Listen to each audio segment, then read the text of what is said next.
اچھا یہ تو اچھا آپ نے کلیریفائی کر دیا، لیکن یہ کریانہ ورسز ٹویٹر سپیس جو ہے اس کے اوپر آپ کا کیا بیانیہ ہے؟ آپ رہے ہیں پی ٹی آئی کے اندر، بڑی اہمیت ہے وہاں پہ سوشل میڈیا۔ تین چیزیں جو خان صاحب نے کہی ہیں میں پہلے ان کا جواب دوں گا۔ ایک انہوں نے کہا ہے کہ ہماری حکومت کی تیاری نہیں تھی، بالکل خان صاحب نے یہ سچی بات کی ہے، لیکن ان کے وزراء کہتے تھے، اسد عمر صاحب پتہ ہے آپ کو پرانی بات کہ ہمارے پاس 200 بندہ ایسا ٹیکنوکریٹ ایسا تیار بیٹھا ہوا ہے، ادھر ہماری حکومت آنی ہے، ادھر ہم نے بندے ریپلیس کرنے اور ہم نے اداروں کو، اور ریکارڈ کے مطابق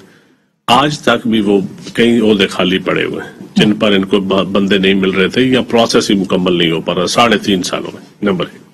نمبر 2 انہوں نے کہا اتحادی بلیک میل کرتے تھے، ایک اتحادی کو چیف منسٹر بنا دیا،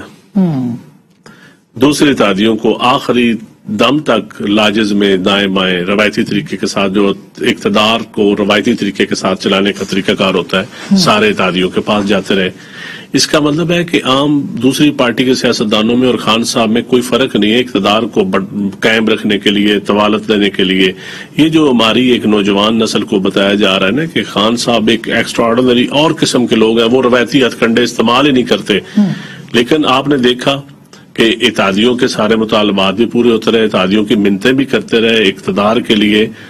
آخری چند مہینے کیے، اس سے پہلے تو ان کو ضرورت نہیں پڑی۔ نہیں، وہ پہلے تو دیکھیں، پہلے تو سچی بات ہے اسٹیبلشمنٹ نے ان کی حکومت چلائی ہے، یہ بات بالکل فواد چودھری نے ٹھیک کی ہے۔ میں فواد چودھری کی بات کو سیکنڈ کرتا ہوں کہ اسٹیبلشمنٹ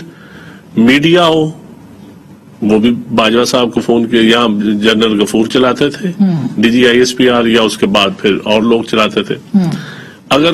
فارن پالیسی ہو تو باجوہ صاحب نے خود کہا ہے، وہ بھی بات بالکل ٹھیک ہے، کسی سے یو اے ای سے، قطر سے، جہاں سے پیسے لینے ہوتے تھے وہ باجوہ صاحب کہا جاتا کہ اب دوستوں کو کہیں ہمیں پیسے دیں۔ اب یہ کیا ظاہر کرتا ہے؟ تیاری بھی نہیں تھی، کیپیسٹی بھی نہیں تھی، اور پولیٹیکل دیکھیں جو چیز حقیقت ہے، جب انہوں نے کہا، جب اپوزیشن نے بھی کہا، پوری قوم نے کہا کہ اداروں کو نیوٹرل ہونا چاہیے، اداروں کو اپنے ڈومین میں رہنا چاہیے، اور فوج نے فیصلہ کیا، اسٹیبلشمنٹ نے جو ڈیسیژن میکر تھے انہوں نے فیصلہ کیا کہ ہم نے اپنی، اب وہاں پہ آ کے یہ اسٹیبلشمنٹ کے خلاف یا فوج کے خلاف ایک سوشل میڈیا پہ ایک کمپین شروع ہو گئی، گالی گلوچ شروع ہو گئی۔ کل انہوں نے ویسے کہا ہے کہ فوج کے خلاف کوئی بات نہ کی جائے، وہ اچھی بات ہے نہ کی جائے، لیکن ان کے ٹویٹر اکاؤنٹ، ان کے جلسوں میں جانور کس کو کہا گیا اور لوگوں کو کیا کہا گیا، ٹرینڈز بھی بہت ٹرینڈز، تو یہ کس کے کہنے پہ بنایا گیا؟ یہ میں سمجھتا ہوں یہ جب آپ اقتدار میں ہو تو آپ ٹھیک، جب آپ نہ ہو تو پھر گالی گلوچ، یہ گالی گلوچ والا کلچر۔ یہ دیکھیں نا، ایک انہوں نے کہا نا کریانہ سپیس، ٹویٹر سپیس، ایک وہ جی برگیڈ سپیس آ گئی، گالی گلوچ برگیڈ سپیس۔ ایسے الفاظ ہر آدمی کے لیے ٹویٹر پہ، فیس بک پہ استعمال کیے جاتے ہیں، یقین کریں جب ان کے بچے یا ان کے فیملی دیکھتی ہیں تو وہ پریشان ہو جاتے ہیں۔ تو یہ کوئی سیاست نہیں، اور اس کا اندازہ خان صاحب کو یا ان کی پارٹی کے جو ذمہ داران ہیں جب وہ فیلڈ میں آئیں گے، جب لوگوں کے پاس بیٹھیں گے، ان کو ہوگا کہ یہ کیا بھگتنا کیا پڑتا ہے۔ آپ تو رہے نا، آپ کے تو سامنے سب دیکھیں، میں سمجھتا ہوں کہ یہ نہیں ہونا چاہیے پاکستانی سیاست میں، یہ المیہ ہے۔ دیکھیں اب جمائمہ کے گھر کے باہر ہو رہا ہے، وہ بھی غلط ہے۔ پہلے میاں صاحب کے گھر کے باہر روزانہ گالی گلوچ،